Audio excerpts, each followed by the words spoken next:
Hello again, everybody.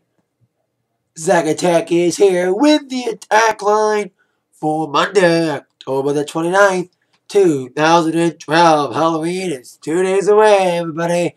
And I had a lot of Halloween-related activities that went on this past weekend for myself. I did 7 gigs over the weekend. Again, this weekend, but not Strainless is last weekend's schedule.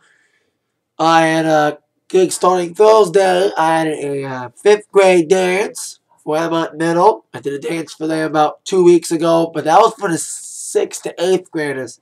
This time for the 5th grade, I was a little bit worried because I was worried about some songs not being received well by the parents because it's more inappropriate for 5th graders than they are for the older kids. But it went pretty well. It went pretty well. The kids loved it. The parents loved it. They loved the heck out of it as much as the kids did. We had a great time there. And that was, of course, the kickoff of the double grand finale of my back-to-school tour, which ended this past Friday at Amanda Moore Elementary School as part of their fun one for all grades, kindergarten to 5th grade. Great way to end the tour. Great fun. Everyone had a great time at that fun one. And every gig this weekend had Gangnam Style involved, mostly because it's sung out of almost every gig we did. This included the Trunk or Treat, which continued my other tour. YOLO tour, and did pretty well. Decent weather for the Trunk or Treat and Ray Township, which was a decent show. I was mostly background music, but it was still a fun show. Westview Orchard did that on Saturday and Sunday. It was my last weekend at Westview because they're closing this week because of the season. Saturday was good. Sunday sucked. Cold, windy, no one showed up.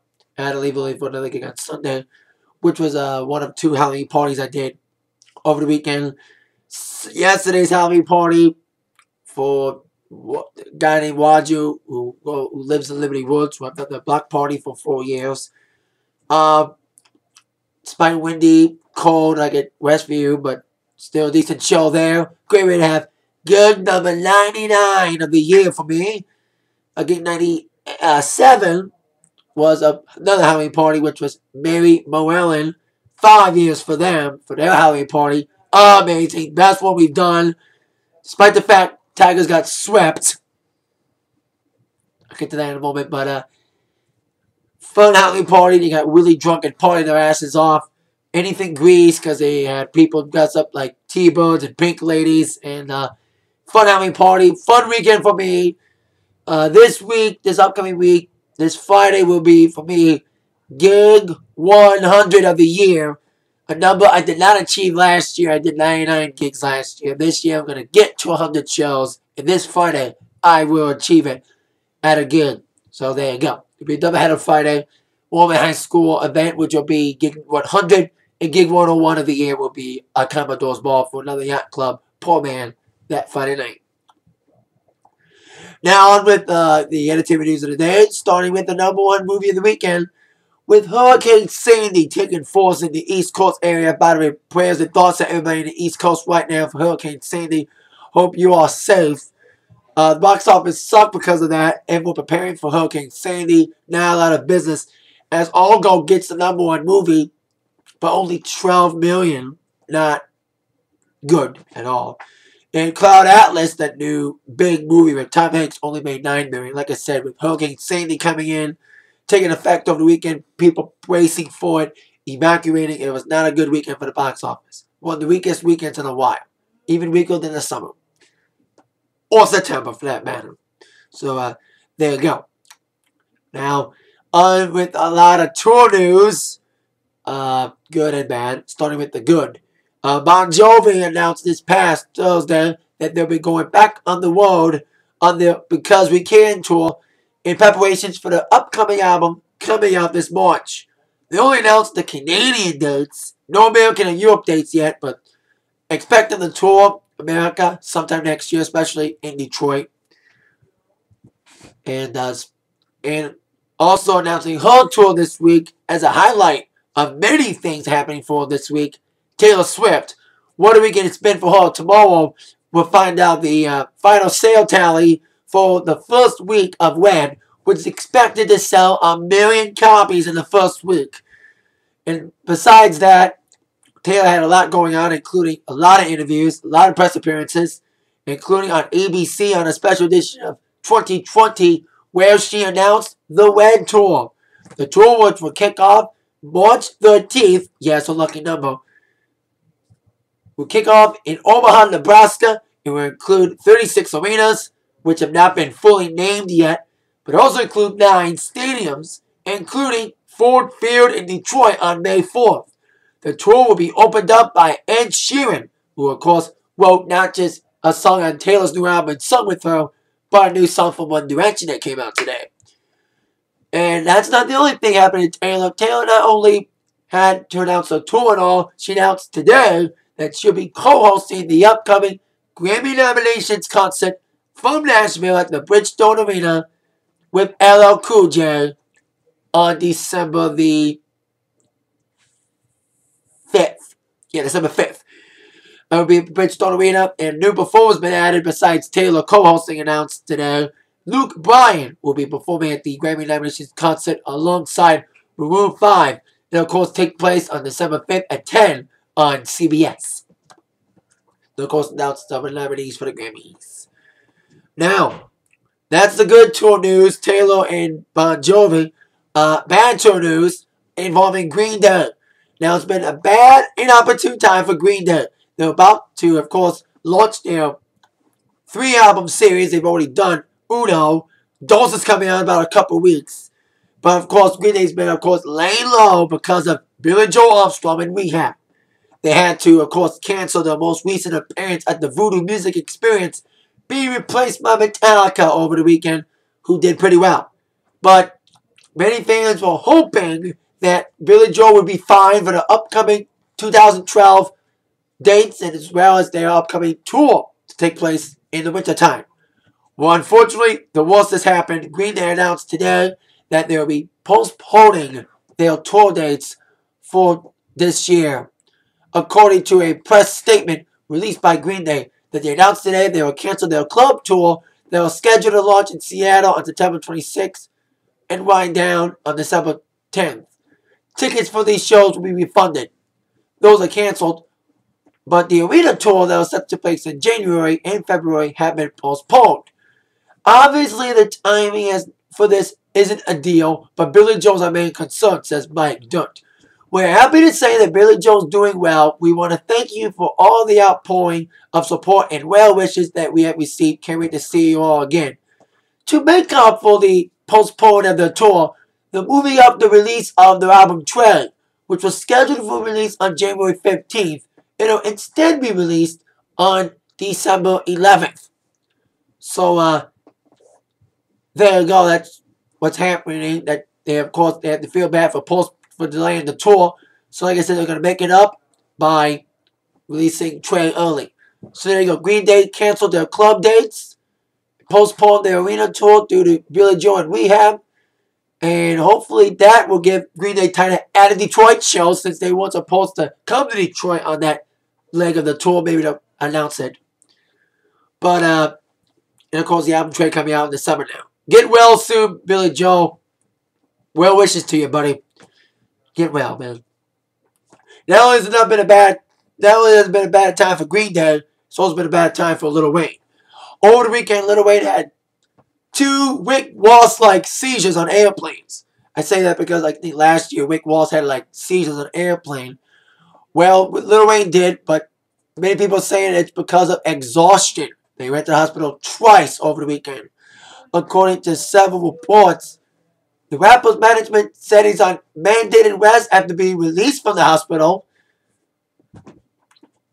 and will be returning to work soon, and he appreciates the fans' love and support.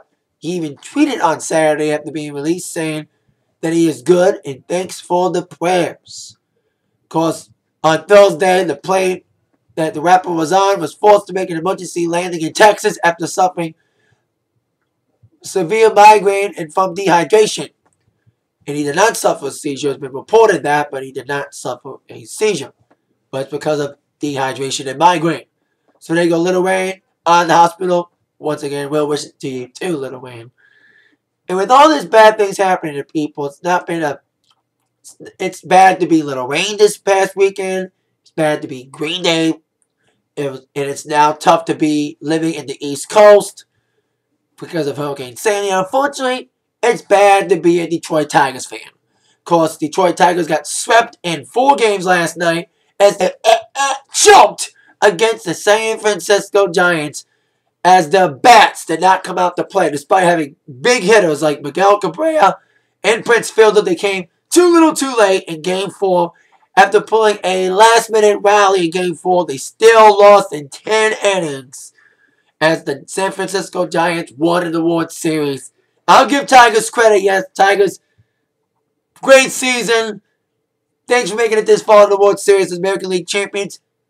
Just make sure to hit the balls next time in the World Series, okay? Now, with that out of the way, on with WWE Raw Preview for tonight. The aftermath of Hell in a Cell. And boy, is there a lot to talk about tonight after last night's pay-per-view. You didn't see my review.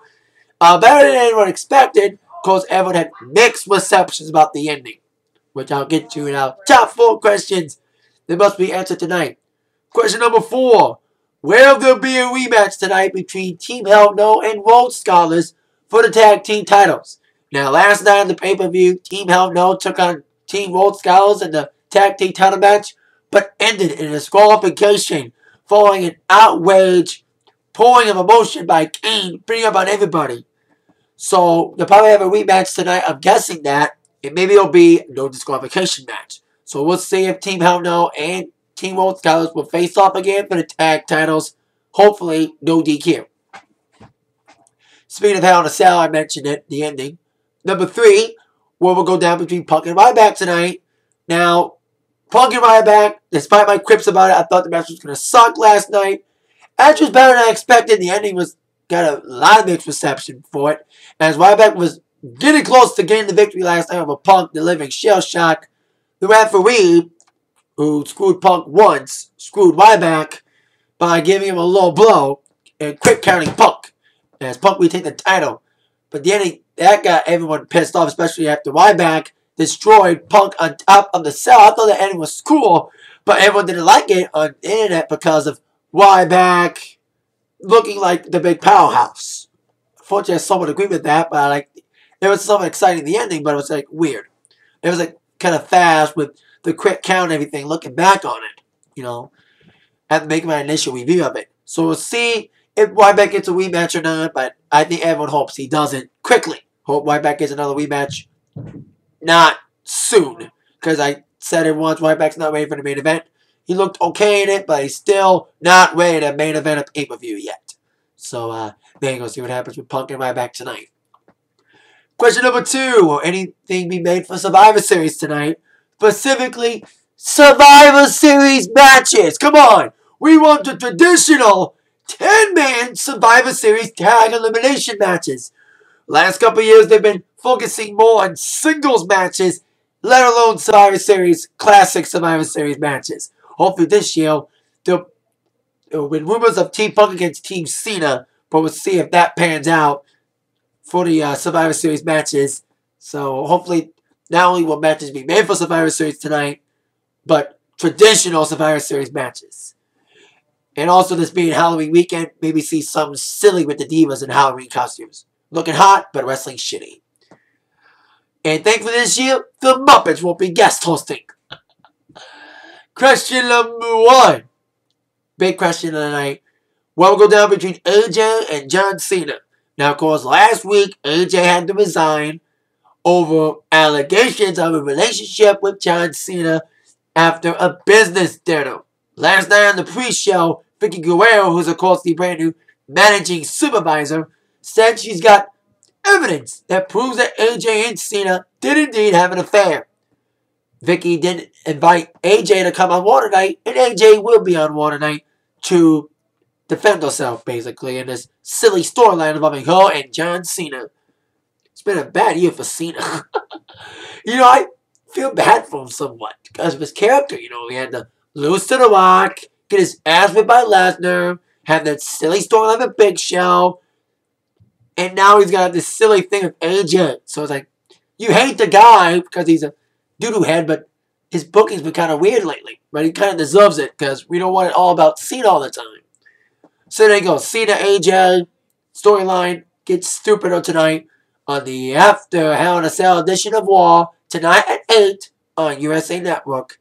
That is it for the attack line for today. See you later for my Raw review tonight. With that in mind, you've all been attacked by the news. I'm Zach. Thank you all very much for watching. See you next time. Yeah. See you later.